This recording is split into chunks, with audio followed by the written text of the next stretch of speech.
예, 극단을 피하라, 극단을 피하라라는 제목으로 하나님 말씀 증거하도록 하겠습니다. 전도서 7장 18절을 보면은 이걸 좀 쉬운 성경으로 제가 읽어드리겠습니다. 이것도 잡고 저것도 놓지 않는 것이 좋다. 그러면서 뒤에 나오기를 하나님을 경외하는 자는 이 모든 극단을 피할 것이다. 그러니까 하나님을 경외하는 자들은 극단을 피해야 된다라고 우리에게 말씀하고 있습니다. 이것도 잡아야 되고 저것도 잡아야 되고 극단으로 가지 마라. 그러니까 건강한 신앙이라는 것은 극단에서 벗어나는 것이다. 이걸 말해주고 있습니다. 오늘 본문이 예수님, 육신을 입고 오신 예수님을 묘사하고 있는데 14절을 보니까 균형이죠. 은혜와 진리가 충만하더라. 17절도 보니까 은혜와 진리는 예수 그리스도로 말미암아 온 것이라. 예수님의 제자들이 우리들도 은혜와 진리가 예수님께부터 나오기 때문에 우리도 은혜가 있어야 되고 진리가 있어야 되고 이 균형이 반드시 있어야 된다는 것입니다. 이게 어떻게 깨지는지를 한번 생각해 보십시오. 진리를 지킨다 이렇게 얘기를 해요. 진리를 지킨다. 그러면서 배척을 합니다. 자기하고 다른 거에 대해서 막 배척을 하고 교회가 이렇게 좁아질 수 있죠. 뭐 성별 때문에 배척을 하고 뭐 빈부 때문에 귀천 때문에 이거 말고도 되게 많이 있죠. 하여튼 여러 가지 뭐 다른 것 때문에 이렇게 배척을 하기 시작합니다. 그러면 진리를 지키는 건 맞지만 은혜가 없잖아요. 은혜가. 그러니까 이런 건 균형이 없기 때문에 이거는 건강한 신앙이 아니라는 것입니다. 또 반대로 은혜를 지킨다 그러면서 진리를 놓치는 케이스도 있죠. 이럴 때는 방임하는 모습이 이럴 수 있다는 것입니다. 제가 기억나는 게 이런 거예요. 술에 찌든 아들이 있었습니다. 그 믿는 가정인데 술에 찌든 아들이 있는데 그 부모님들이 기도를 많이 하시는 분이긴 하지만 이렇게 질책을 하거나 이렇게 간섭하는 걸 별로 안 좋아하는 이제 방임형 부모님이셨어요. 그래서 항상 주변에서 너무너무 사고를 많이 치기 때문에 걱정도 하고 그랬는데 언젠가는 되겠죠. 뭐 이런 식으로 얘기를 했습니다. 그리고 뭐 집이 여유가 있으니까 돈도 대주고 뭐 학비도 대주고 유학까지도 대주고 그랬어요. 그리고 그런데 터치를 안 하는 거예요. 그러니까 이분은 성품이 좋아서 은혜의 사람이에요. 은혜가 넘쳐나는 분이라고요. 나중에 그 아들이 죽었습니다. 술 취해서 발코니에서 떨어져서 죽었어요. 그러고 난 다음에 이분들이 엄청난 죄책감에 사로잡히더라고요. 아무것도 못했다라는 죄책감. 그러니까 바르지 않은 거에 대해서 이렇게 진리를 들고 나가야 되는데 그냥 은혜 하다가 진리 없는 은혜 주장하다가 그렇게 사랑하는 아들 잃어버리게 되고 그 죄책감 제가 볼 때 몇 년 이상 갔던 것 같아요. 지금도 그 상처가 있겠죠. 이분들이 하나 깨달은 게 뭐죠? 균형 없는 신앙은 바르지 않다. 그거 깨달은 거죠. 은혜만 있어도 안 되고 진리만 있어도 안 되고 은혜와 진리가 동시에 있어야 된다는 것입니다. 이게 우리나라 민족성 때문에 또 한번 접근할 수 있는데 우리 전도를 위해서도 이게 되게 중요하다고 생각을 합니다. 우리 민족성은 약간 좀 전투적입니다. 아마 그 유교의 영향을 받아서 그런지도 모르지만 우리가 믿어도 철저히 믿잖아요. 중국에서 다 버린 거 우리는 붙들고 있잖아요. 명나라 망해도 우리는 명나라를 바라보고 있었잖아요. 조선시대 때. 그 하여튼 이상한 나라예요. 그죠? 뭐 극단으로 가는 거. 근데 사람이 그렇잖아요. 자기 같은 거를 또 싫어해요. 그래서 우리 민족은 누구나 보면 거의 다가 그래요. 거의 다가 좀 극단적인 전투적 심리가 다 있어요. 그래서 외국에 나가보면 알아요. 개인을 보면 다른 민족에 비해서 굉장히 전투적이에요. 전투적 심리가 있는데 또 그러면서 또 우리가 전투적인 모습을 보는 걸 또 되게 싫어해요. 그러니까 우리 기독교도 마찬가지입니다. 기독교도 약간 전투적 심리 구조가 있어요. 근데 예수 안 믿는 사람들이 기독교를 바라보면서 왜 니네 기독교 이렇게 전투적이냐 그래요. 그렇게 욕하는 게 굉장히 전투적이에요. 안티 기독교 한번 보세요. 얼마나 전투적이에요. 그죠? 이렇게 다 전투적이라고요. 그러니까 이게 극단으로 가는 거죠. 극단으로. 근데 우리 예수 믿는 사람들, 기독교 안에도 이 전투적인 성향들 이거는 제가 볼 때 좀 문제가 있다고 생각을 해요. 뭐 이렇게 공격을 하잖아요. 기독교는 너무 전투적이다. 그리고 타 종교를 깎아내린다. 그리고 예수 안 믿는 사람들을 불쌍한 바보로 여긴다. 그러니까 진리를 강조하다 보니까 우리가 은혜를 놓친 케이스일 수도 있다고 생각을 합니다. 우리가 전도를 하려고 그러면은 필요한 게 그거잖아요. 진리를 양보하지 않으면서 불신자를 그리스도께로 인도하는 게 되게 필요합니다. 해외 선교 가면 더 필요하죠. 네팔이나 인도 우리 11월과 12월에는 힌두 문화권에 가서 이제 복음을 증거해야 되는데 거기는 힌두교 아니면 불교도들 뭐 이런 사람들 많이 있잖아요. 이거 어떻게 복음을 증거해야 되겠습니까? 첫째는 은혜의 자세가 되게 필요한 거예요. 그들을 이해하고 막 그 매도하는 게 아니라 이해하고 또 그들의 매력 있잖아요. 또 종교심 같은 거, 하나님을 찾고자 하는 마음들 대단하다 이렇게 인정해 줘야죠. 저도 생각해 보니까 불교들하고 만날 때 저는 그렇게 하거든요. 제가 불교 책들도 꽤 읽었거든요. 그중에 뭐 요즘엔 절판돼서 안 나오지만 성철 스님의 무소유 같은 거 그런 거 읽으면서 얼마나 자기 자신을 깨끗하게 하려고 애쓰는지 그런 것도 보이고요.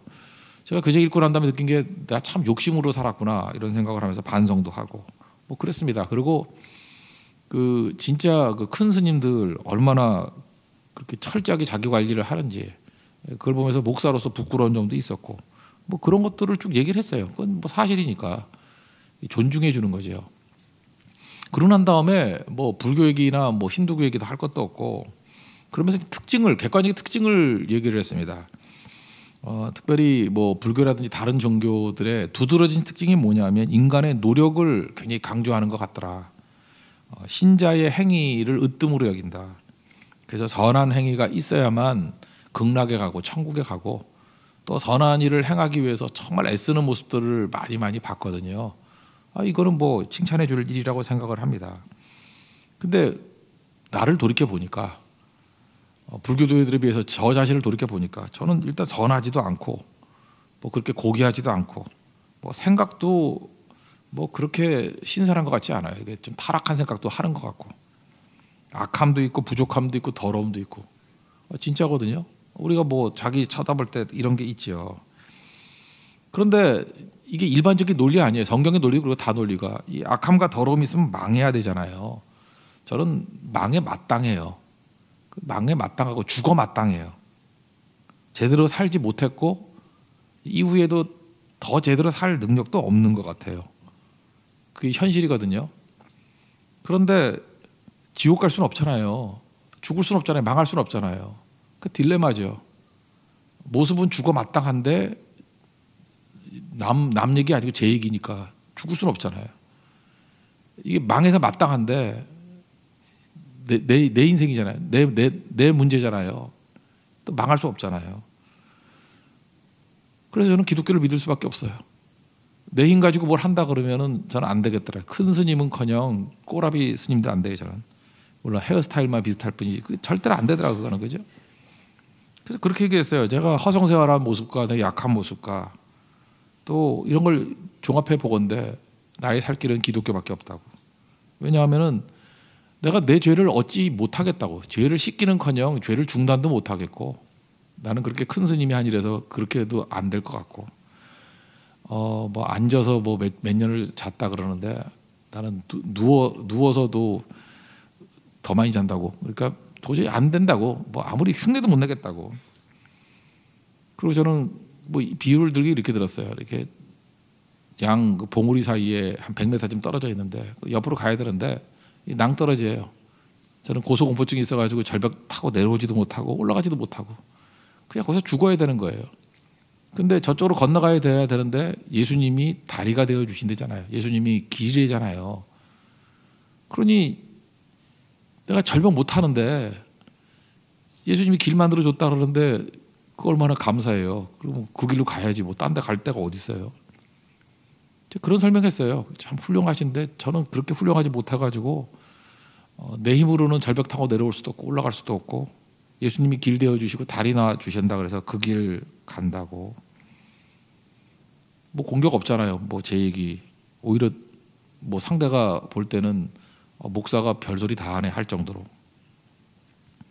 그 다음에 한번 물어봤어요. 선생님께서 지금 완전하십니까? 완전하지 않은 것 같은데 그렇죠? 그랬더니 자기도 완전하지 않대요. 이제 돌을 닦아서 완전해진대요. 아직은 아니죠. 그랬더니 아니라 그러더라고요. 그래서 한번 물어봤어요. 그때 저보다 연세가 더 많았는데 주어진 시간이 내가 볼 때 한 20년에 30년 정도 남은 것 같은데 그렇죠? 평균적으로 뭐 그렇대요. 그러면 20년에 30년 안에 완전해질 수 있겠습니까? 제가 볼 때 아닌 것 같은데요. 그랬더니 그럴 것 같대. 그래서 굉장히 불안해하더라고요. 그러면 안 되는 거잖아요. 그래서 그분이 상당히 마음이 열렸던 기억이 나요. 나중에는 뭐 우리 교회는 아니지만 뭐 예수 믿었라고 저 믿어요. 뭐 더 확인을 못 해봤는데 기독교의 특징이 뭐냐면 이거예요. 구덩이에 빠져서 홀로 못 빠져나오는데 기독교는 밧줄 종교예요. 자기 힘으로 못 나온다는 거예요. 예수님 밧줄이에요. 밧줄 종교. 또 다른 말로 뭐라 그래요? 구원 종교라고. 외부의 힘으로 구원해 주는 거예요. 내 힘으로 나오는 게 아니고. 근데 생각보다 이런 식으로 접근했을 때 뭐 공격도 안 하고 저항감도 없고 일단 대화가 굉장히 깊어지게 되는 것을 보게 됐고 또 몇몇 분들은 과거에 보니까 뭐 전도지 갔을 때 그 다음에 보면 또 교회에 나와서 예수님 영접했던 분들도 있는 것을 봅니다. 이게 저는 진리를 은혜의 포장지에 싸서 증거하는 방법이라고 생각을 해요. 비난 없잖아요. 소개했잖아요. 간증했잖아요. 따뜻함이 있는 강철 같은 심장이잖아요. 이게 꼭 필요하다고 생각을 합니다.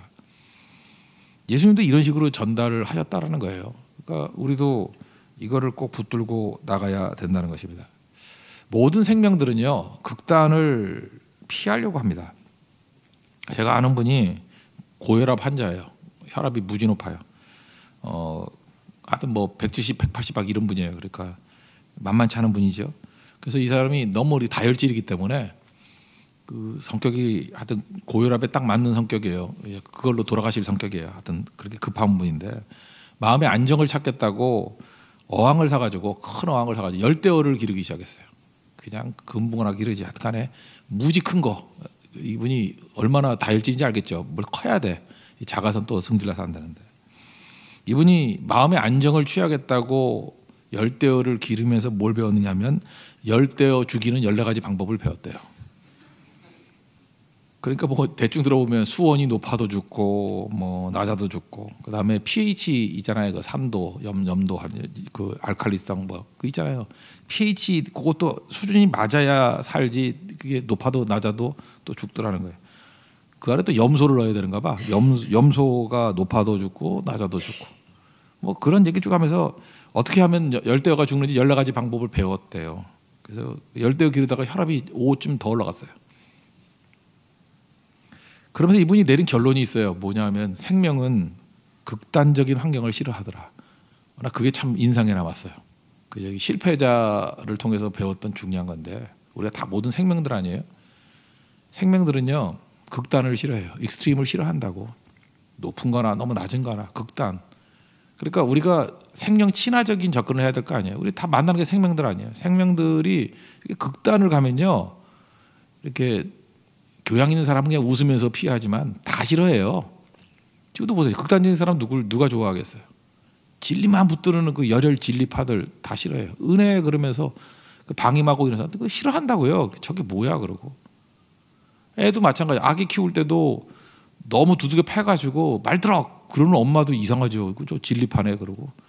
또 뭐 난장판 대대로 막 밥상에 올라가서 뭐 어른들 있는데 막 난장판 날에도 애가 다 저런 거죠. 방임해도 그거 미워요. 그걸 맘충이라 그러잖아. 그거 꼴 보기 싫어 그거. 균형이죠 균형. 진리도 있어야 되고 은혜도 있어야 되고. 그 모든 생명은 다 그렇다고요. 그래서 우리가 오늘 성령이 역사하게 되면은요 이 극단을 피하면서 이런 균형을 구하게 된다라는 것입니다. 제가 지난 정부하고 이번 정부를 보니까 그 정부마다 좋아하는 단어가 있더라고. 그 지난 정부에서는 하여튼 걸핏하면 전쟁을 좋아하더라고. 전쟁, 뭐하고 전쟁. 그래서 부패와의 전쟁, 뭐와의 전쟁. 맨날 무슨 전쟁이래. 그러다가 스스로 부패함이 드러났지요. 이번 정부는 청산을 되게 좋아하는 것 같아. 그래서 무슨 적폐 청산, 뭐 이런 청산. 내가 보니까 또 스스로가 청산 대상이 될 가능성도 있겠구나 이런 생각을 또 해봤어요. 그죠? 이게 다 특징이 뭐예요? 뭐 전쟁이나 청산이나 뭐 그거 아니에요. 단어만 바꾼 거지. 다 극단이거든요. 우리 믿는 사람들은요 이렇게 극단으로 가는 거에 대해서 거부해야 됩니다. 뭐 일벌 100개 그러면 될 것 같죠? 안 돼요. 왜냐하면은 잘못을 시인할 수 있는 분위기가 되지 못하면 절대로 사람 변화 안 됩니다. 일벌 100개인데 누가 잘못을 시인해요. 사소한 잘못도 시인하면 죽는데 그러니까 다 부인하고 그러다가 마지막에 빵 하고 터져버리는 거죠. 전쟁 벌이고 청산하면요 아무도 시인 안 해요. 사소한 잘못도 인정 안 해요. 그래서 통째로 날아가 버리는 거예요. 그래서 우리 믿는 사람들이 해야 될 일이 뭐냐면 여러분들이 어느 곳에 가서 지도력을 발휘할 때 극단을 다 싫어한다는 게 생명을 다룰 때는 항상 균형이에요. 진리와 은혜 같이 있지 않으면 안 된다는 것입니다. 우리 성경에 예를 하나 든다 그러면 우리 요한복음 4장에 나오는 사마리아 여인을 다루는 예수님 모습 보십시오. 그 예수님이 진리와 은혜라 그랬는데 진짜 진리와 은혜로 접근하잖아요. 일단 사마리아 여인하고 적대적이잖아요. 사마리아 사람 유대인들 적대적인데 물 좀 달라 이렇게 얘기를 해요. 그랬더니 너 적대적인 유대인이면서 왜 내게 물을 달라 그러냐? 너 니네 안 그랬잖아. 왜 웬일이야? 이러잖아요. 그때 예수님이 말씀하시기를 부드럽잖아요. 네가 물 달라는 사람이 누군지 알았으면은 줬을 걸. 그러면 내가 생수를 줬을 거야. 근데 이 생수를 마시면 다시는 목마르지 않아. 그때 여자가 이제 말귀를 알아듣죠. 그 물 달라고. 그래야 물 들어오기 싫다고. 옛날에 여자분들이 세탁기 없고 수도 없을 때 여자의 노동력의 3분의 2가 빨래하고 물 깃는 거였어요. 제가 어렸을 때까지만 해도 좀 못 사는 동네에서는요. 빨래하는 게 하루 일 반이었어요. 여자분들. 빨래. 그리고 수도도 없어가지고 물 뚫어다. 북청 물장수 몰라요? 물도 팔았다고요. 그래서 물 떠오는 게 엄청나게 큰 일이었다고. 애들이 하는 일이 물 떠오는 거였어요. 옛날에 그 복주물이라 그래서 서대문 꼭대기에 지금 먹으면 안 된다는 물인데 그 약수도 떠다가 오고 물 먹는 게 물 떠오는 거였거든요. 그러니까 이 여자분이 이게 자기 노동의 대부분이거든요. 그러니까 한 번 마시면 목마르지 않는 물 있으면 달라고. 그런데 물 떠올 필요도 없고 편하게 살겠네 그렇게 얘기했다고요. 그러고 난 다음에 그 물 주세요. 그랬더니 예수님이 줄게 그렇게 말 안 하고 갑자기 남편 데려와 그러잖아요. 없습니다. 네 말이 맞다고. 5명 있었는데 그 남편 아니고 지금 있는 놈도 남편 아니야. 여자가 깜짝 놀랐죠. 어떻게 알았지? 당신은 선지자예요. 그러면서 또다시 자기의 궁금했던 거를 묻습니다. 어디서 예배드려야 돼요? 이산 저산 어디서 드려야 돼요? 예수님이 진리 얘기잖아요. 이산 저산도 아니고 영과 진리로 예배드릴 때가 있다고. 바로 지금이라고. 이게 균형이죠. 영과 진리. 이게 균형이 균형. 그래서 메시아가 오시면 그 알려줄 거라고 그랬더니 내가 그다. 내가 메시아다. 그래서 가서 복음 증거하는 내용이 나오지 않습니까? 저는 요한복음 4장의 내용들을 쭉 보면서 야, 예수님은 진리에서 한치도 벗어남이 없으면서도 너무나도 은혜스럽게 가잖아요. 이 여자 이게 별로 상태 좋은 여자 아니잖아요. 여기에 비난, 뭐 적대시 이런 게 하나도 없어요. 조롱, 뭐 비아냥 이런 것도 하나도 없고 그냥 따뜻하게 대해주면서 그 진리로 이끌어가고 자발적으로 변화시키잖아요. 우리 네팔 선교, 뭐 인도 선교, 우리 주변에 있는 사람들 전도가 안 되는 이유가 뭐냐면 우리가 극단이기 때문에 그래요. 너무 전투적이기 때문에 그래요. 진리가 없든지 은혜가 없기 때문에 그래요. 여러분 사업을 할 때도 잠깐 어려움이 오는 이유가 뭔지 아십니까? 진리가 없든지 은혜가 없기 때문에 그래요. 이 진리, 은혜, 이 균형, 예수님의 제자들 이 균형 가져야 돼요. 그러면 뭘 하든지 건강해진다는 것입니다. 오늘 하나님 앞에서 이 균형에 대한 기도를 좀 했으면 좋겠어요. 균형은요, 예수님 따라가면 균형은 생기게 돼 있습니다. 예수님께 순종하면 균형은 생기게 돼 있어요. 우리가 균형을 깨는 것 중에 대표적인 게 돈의 균형이 깨지고 시간 균형이 깨지잖아요. 시간을 어떻게 배려하는지 모르잖아요. 그래서 주님께서 주신 것은 기본적인 게 11조하고 주일 성수예요. 11조만 온전히 드려도요, 돈의 종 안 돼요. 돈을 다스리며 살게 돼 있어요. 11조가 그 장치예요. 말씀대로 순종하는 거예요. 그리고 주일 성수만 제대로 해도요, 여러분 시간을 낭비하거나 탕진하거나 뭐 이런 거 있잖아요. 뭐 과도하게 뭐 써가지고 이게 번아웃되거나 이런 일이 없어요. 주일만 제대로 지켜도 이게 안식일 아니에요. 쉬는 거 배우는 거거든요. 맡기는 거 배우는 거거든요. 맡김의 능력이 있다고요. 주님께서 우리에게 주신 축복이에요. 11조하고 주일 성수는. 좀 더 확장해서 나간다 그러면은 우리 교회 같으면 선교와 새벽기도예요. 선교 하나를 제대로 들여놓으면 선교 때문에 내려놓음이 있다 그러면 여러분 인생의 균형이 확 와요.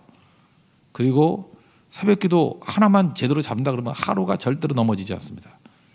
그냥 매일매일이 싱싱하게 나오게 될 수 있다라는 것입니다. 그러니까 우리가 잘 못 따르는 게 뭐냐면 시간 못 따르고 돈을 못 따라요. 탐욕이 있거든요, 우리 안에. 탐욕이 시간을 망쳐가지고 건강 다 깨지게 만들고 돈 망쳐가지고 우리 가치를 다 망쳐버리는 거예요. 이 말씀대로 순종하는 게 되게 필요한 거죠. 우리 인생의 균형이 깨졌던 대표적인 예를 든다면 고등학교 3학년 때 공부를 한 애들 얘기입니다. 요즘에 공부 다 하죠. 고3 때 공부하잖아요. 고3 때 공부해서 막 코피도 흘리고 이게 리듬이 다 깨져 버려요. 그래서 고3으로 계속 살면 사람 죽습니다. 그런데 고3은 한 번이고 젊고 짧잖아요. 그러니까 부작용이 있는지도 모르고 그냥 넘어가는 거예요. 근데 성향이 고3 같은 사람이 있거든요. 이게 졸업하고 난 다음에 뭐 사업을 하거나 직장에 다니거나 고3 같이 뛰는 사람이 있어요. 일 욕심 때문에. 일 욕심이 맞겠죠. 뭐 돈 욕심, 어떤 사람도 돈 욕심 때문에. 이게 욕심이거든요. 욕심. 뭐 잘해야 되겠다, 성공해야 되겠다, 뭐 이런 욕심 때문에 고3 같이 살아요. 그러면 균형이 다 깨져 버리는 거거든요. 이런 사람에게 필요한 게 뭐죠? 성교 끌고 가는 거예요. 성교. 그래서 균형 잡아주는 거예요. 다 내려놓고 하나님 일 하면서 변화가 되는 거죠. 요즘에 그 제일 많이 나오는 것 중에 뭐 이렇게 빈혈 이런 거 되게 많잖아요. 빈혈. 뭐 이렇게 맨날 뭐 지구가 돌아요. 네가 말하려다 돌고 있어. 뭐 이러는데 팽팽 도는 사람이 있는데 이게 대표적인 게 이제 요즘에 보면 그 여자분들 중에 10명 중에 5명, 남자 중에 한 10명 중에 2-3명 정도는 철분 부족이에요. 철분. 이 철분 부족인데 솔루션이 뭔지 알아요? 철분이 부족하다 그랬더니 이것도 또 욕심이야. 철분 많은 음식이 뭐냐 이거 찾아가지고 맨날 그거만 먹어. 어떤 녀석은 맨날 그 시금치 먹는 거 봤어요. 철분이 시금치에 많대. 뽀빠이냐 임마. 그런데도 뭐 시금치 먹고 핑핑 돌고. 그다음 빨간 고기 뭐 이런 거 그냥 맨날 고기만 먹고. 그래도 도는 거죠. 이게 뭘 모르냐 하면요 이거예요.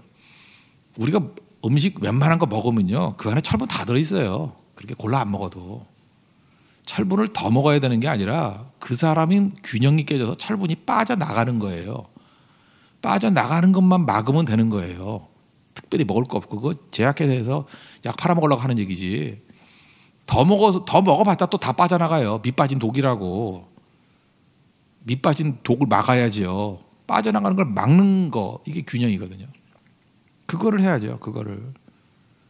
그러니까 삶의 패턴은 바꿀 생각은 안 하고 계속해서 뭐 철분 보충제만 계속 먹어도 되니까. 그 어떤 형제 보니까 걔도 그래요. 남자가 이게 철분 부족한 사람이 많이는 없는데 맨날 피곤하다 그러고 숨가쁘다 그러고 제가 아주 가까이 있는 애기 때문에 잘 알아요. 맨날 머리 아프다 그러고 철분 부족하면 나타나는 현상이 뭔지 알아요? 손톱이 너덜너덜해져. 손톱이 이게 약해져가지고 손톱이 딱딱하잖아요. 이렇게 진짜 솔직히 말해 잡아 뜯으면 뜯어질 것 같아. 흐물흐물해지고 심장이 두근두근. 나도 두근두근 그랬죠. 다 두근두근. 그다음에 찬 거 찾아요. 맨날 얼음 먹고 입에 얼음 물고 다니고. 이게 철분 부족하면 열 나는가 봐. 그리고 혀가 맨날 허하대. 혀가 갈라졌다는 내가 보다 갈라진 것 같지도 않은데 이게 다 이렇게 돼버린다고. 이거 왜 그런지 알아요? 그게 이제 엘리트예요. 무지 열심히 하는데 고상같이 살아요. 그러면서 책만 맨날 보고 그죠? 철분 좋은 것만 먹고 뭔가 좋은 약도 한 봉지씩 먹어요. 영양제. 근데 특징이 뭔지 알아요? 쉬어야 되거든요. 주님께서 주시는 균형을 잡아야 되거든요. 빠져나가는 걸 막으면 그냥 일상 밥 먹어도 충분한 거라고요. 근데 그걸 못하는 거예요. 제가 그 형제를 데리고 선교를 좀 많이 다니고 그랬거든요. 그랬더니 선교 갔더니 첫째 날은 사업 생각하다가 내려놓고 그 다음에 많이 움직이니까 일단 운동하잖아요. 그러니까 정신이 건강해지고 잠은 뭐 옛날에 잠 잘 못 잤다. 너무 잘 자고 그 다음에 성격하면 어차피 새끼는 다 먹잖아. 그냥 안 먹을 수 없잖아요. 먹으라 그러니까 잘 먹고 그래서 균형이 잡힌 거예요. 근데 이 형제는 착각을 해가지고 하나님께서 은혜를 주셔서 물론 그것도 있지. 은혜를 주셔서 이렇게 변화가 됐다. 맞아요. 영적으로 은혜 주신 것도 있지만 자기 삶의 균형이 깨진 것들이 그 선교라는 일주일을 통해서 회복이 된 거라고. 하나님께서 우리를 그렇게 인도해 주신다는 거예요. 말씀대로 순종하면요. 짧게 보면은 11조, 짧게 보면은 주일 성수. 이게 기준이에요. 이걸 통해서 웬만큼 균형이 잡혀요. 그리고 우리 같으면 선교, 그럼 확실히 잡히고요. 새벽기도, 그러면 시간과 물질 모든 거에 대해서 완벽하게 균형 잡힌 인생을 살아갈 수 있다라는 것입니다. 순종하는 인생 사십시오. 지금도 뭐 새벽기도도 안 나오고 뭐 예배도 빠지면서 다들 보면은 나가 떨어져서 대충 사는 사람도 있지만 나름 열심히 산다는 사람 가운데 그런 사람들 많아요. 나중에 균형 깨져서 온갖 부족으로 쓰러진 모습으로 나타나게 된다는 거예요. 그게 왜 그러냐? 그게 욕심 때문에 그렇다는 거예요. 우리 예수님 영이 우리 가운데 역사하지 않습니까? 우리에게 꼭 필요한 거. 하나님은 성령께서는 극단을 싫어하세요. 극단을 피하고 예수님 안에 은혜가 충만하고 진리가 충만했던 것과 마찬가지로 우리도 진리와 은혜가 균형 잡혀서 충만할 수 있는 우리 하나님의 거룩한 종 되기를 축원합니다. 예. 자리에서 일어나겠습니다. 은혜 아니면 살아갈 수가 없네 찬양하고 우리 삶에서 일주일 시작하니까 점검을 합시다. 그래서 하나님 은혜와 진리 균형이 있게 해주시고 말씀대로 순종하면서 다시금 내 삶의 질서를 잡게 해달라고 고상같이 쓰러져가지고 되겠어요. 예, 그러니까 하나님 앞에서 영적으로 육적으로 균형 잡힌 인생 되게 해달라고 우리 기도하는 시간 갖도록 하겠습니다.